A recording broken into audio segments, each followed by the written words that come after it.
뭐 앞서 말씀드린 대로 이 골다공증으로 인한 척추 압박 골절 아무래도 서로 연관성이 많기 때문에 또 오늘 주제로 정한 게 아닐까 싶습니다. 예, 네, 그렇죠. 실제로 어떻습니까? 그 골다공증이라고 하는 것은 소위 말해서 우리 주변에서 소위 통뼈다 이런 얘기 들어보신 적 있나요? 어떻게 김경섭 아나운서는 굉장히 단단해 보이시는데 저요? 통뼈신가요? 제가 의외로 뼈가 굉장히 얇아서 그래요? 가늘어서 그래서 운동을 열심히 하는 거예요. 네. 통뼈는 아닙니다. 네, 예. 그렇군요. 예. 뼈라고 하면 흔히 생각하기에는 뼈 자체가 쇠기둥처럼 꽉 차 있는 구조라고 생각하기가 쉬우신데요.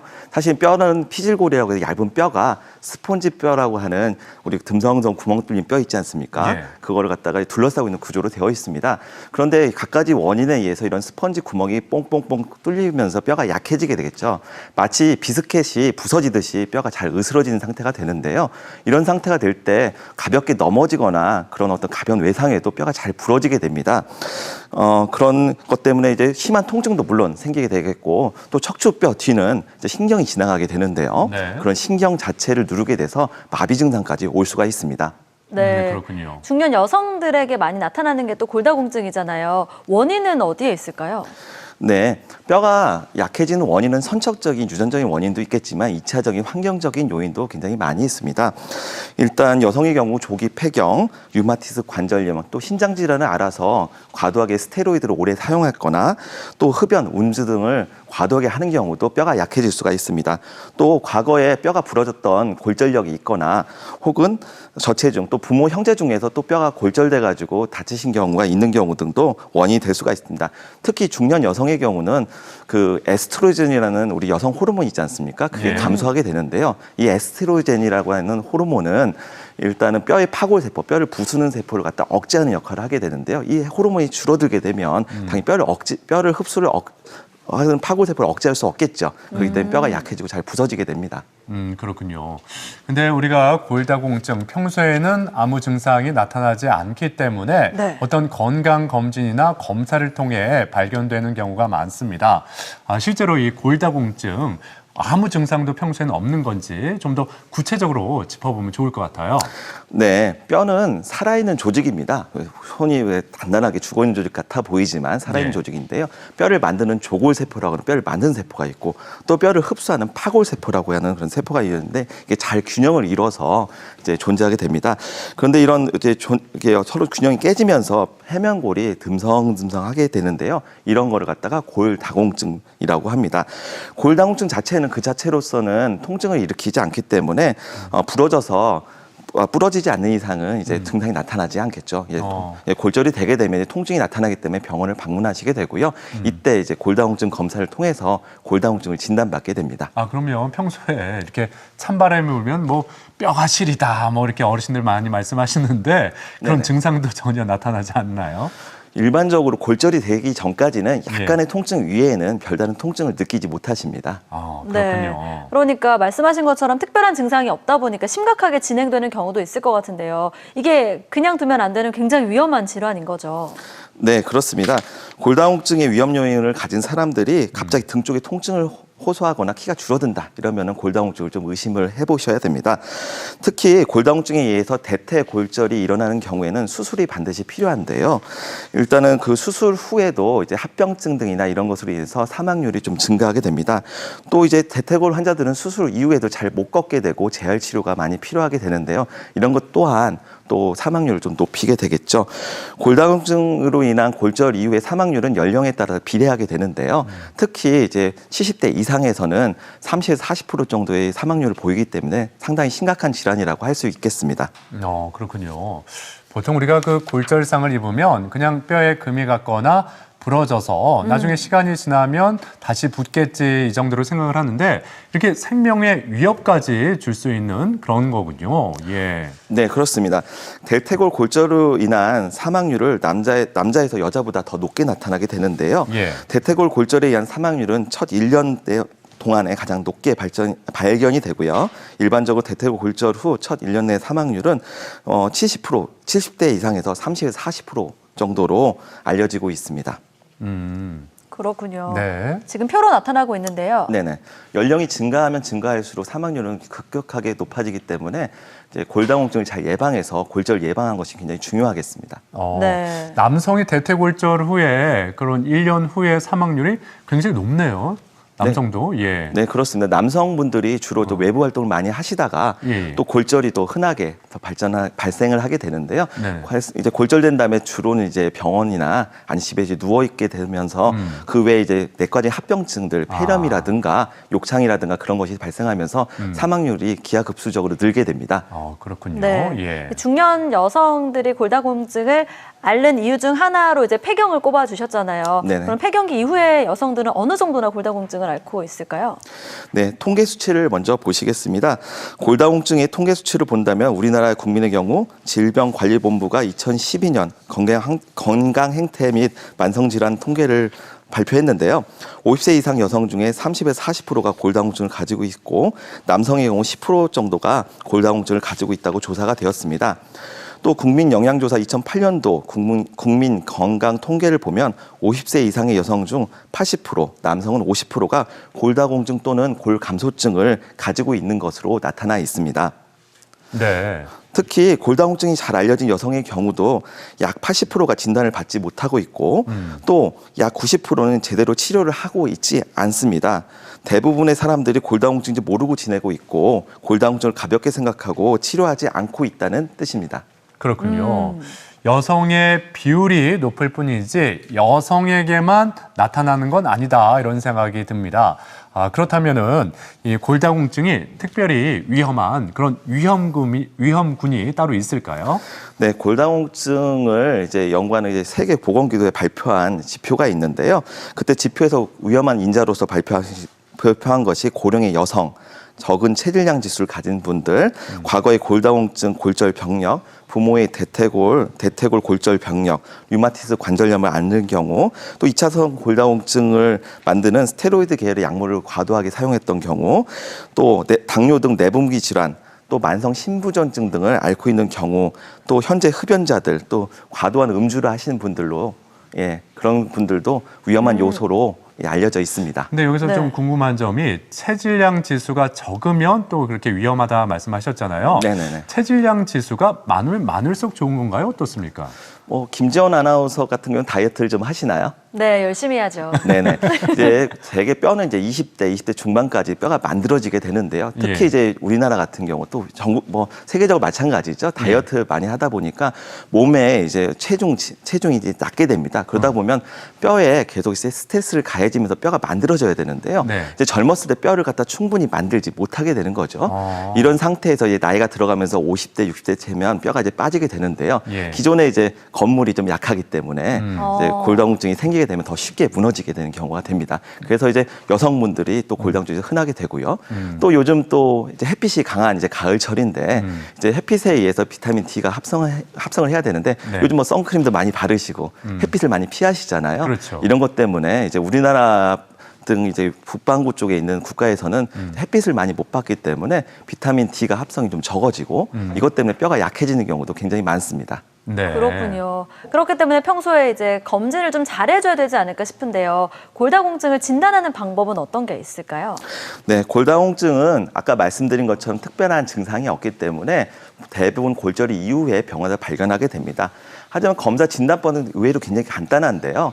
이제 병원에서 시행하는 이제 저용량 엑스레이를 사용해서 골다공증을 검사하는 검사법이 있습니다. 이런 경우는 시간도 굉장히 짧고 또 통증도 유발하지 않기 때문에 굉장히 안전하고 좋은 검사가 되고요. 시간도 굉장히 오래 걸리지 않게 됩니다.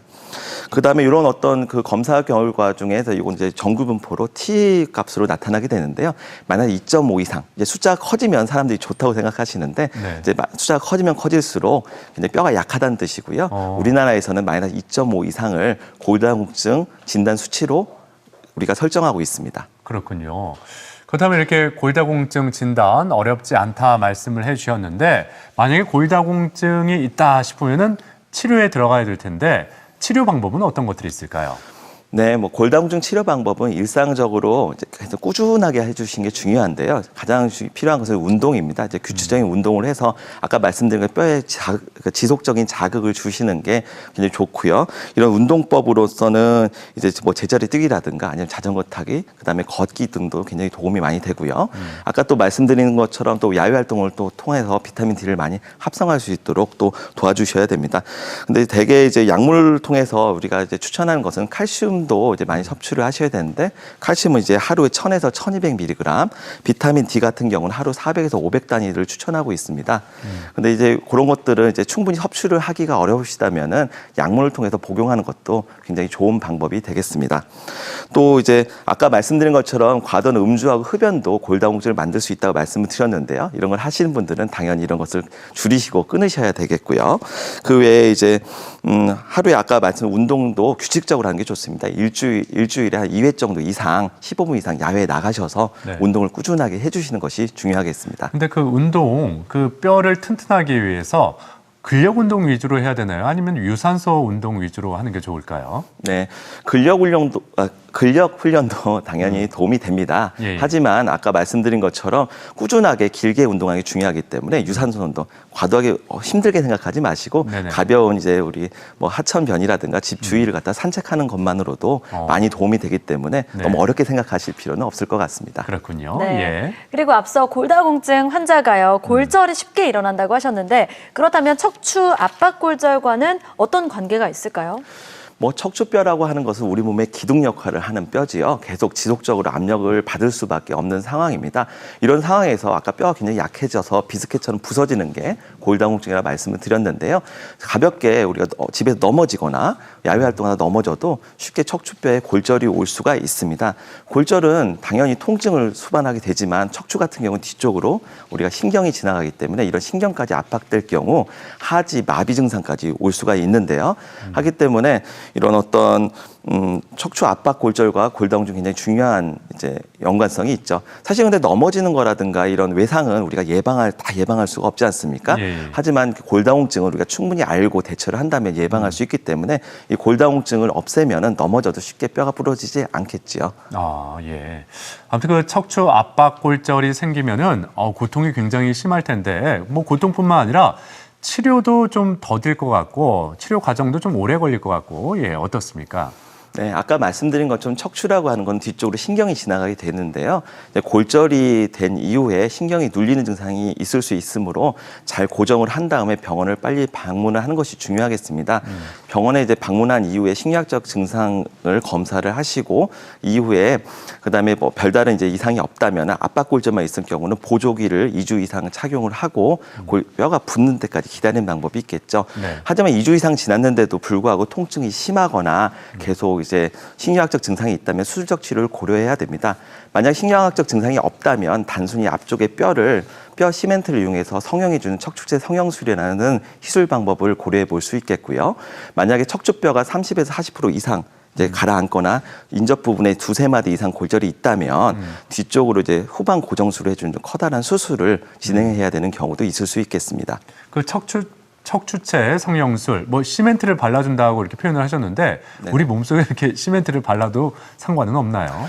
네, 저희가 외래에서도 예. 이제 계속 말씀을 드리면은 이게 뭐 공사용 시멘트가 아니냐 이렇게 생각을 하시는데요. 그렇겠죠. 원리가 이제 시멘트라는 얘기죠. 시멘트라는 것도 우리가 보시다시피 액체 상태인데 시간이 지나면 단단히 굳는 건데요. 그렇죠. 의료용 시멘트 같은 경우에는 5분에서 10분이면 단단하게 굳습니다. 그래서 우리가 바늘을 이용해서 척추체 뼈 안에 바늘을 위치한 이후에 시멘트를 넣어서 뼈를 단단하게 굳히는 방법이죠.